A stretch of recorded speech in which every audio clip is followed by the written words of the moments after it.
Caesar has the Senate declare him dictator. At this point, the Senate has no fight left in it. Caesar has won. Dictator is a form of exceptional power that was supposed to be temporary. Caesar is using this as a fig leaf to hide the fact that there are no limits to his influence and power.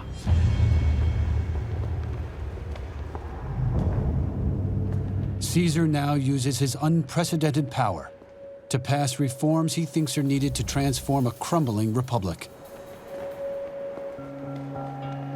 Caesar believes that the Roman Republic cannot function anymore because it was set up to rule over a small city, and they are now ruling over a vast empire. The forms of government in the Republic simply can't manage this.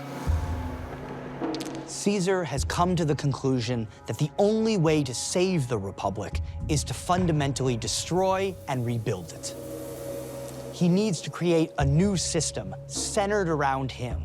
No longer will there be open elections, optimates and populares. Now there will only be Caesar's will.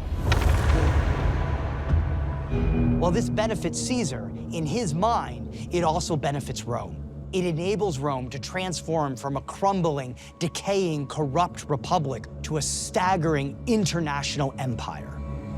Caesar doesn't just rebuild Rome's systems of government. He physically rebuilds the city.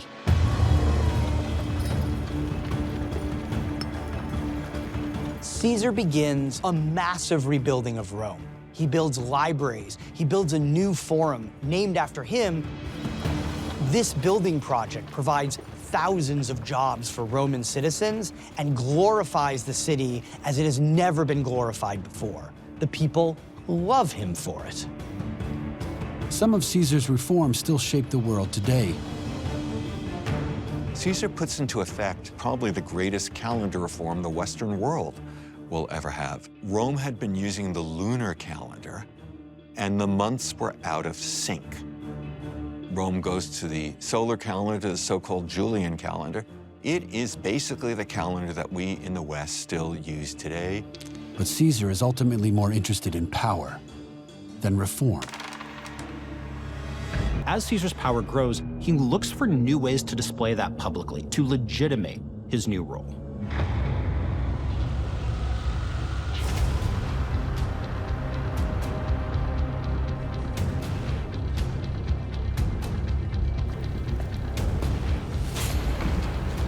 Caesar wears a purple robe whenever he pleases.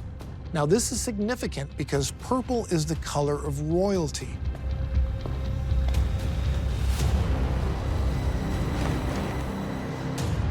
Caesar has his dictatorship extended in perpetuity.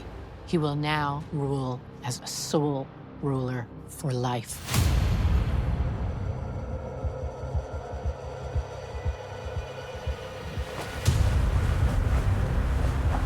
Caesar now has greater power than the man he hated and ran away from, the dictator Sulla.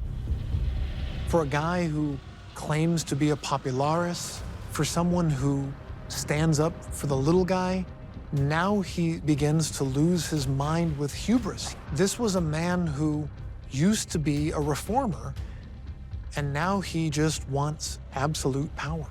Caesar has always been a populares in name only.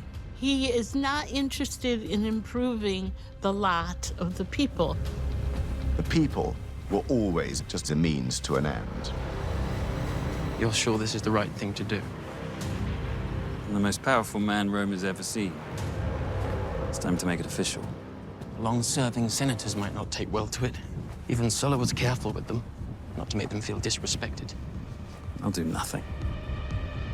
They owe me their lives. But the Republic... I am the Republic. With each success, Caesar's ambitions grow. What else is there than Rome and the power of ruling Rome? There hasn't been a king for 400 years. Could he possibly even become a king? It's a gamble. Yes. But you forget. I never lose.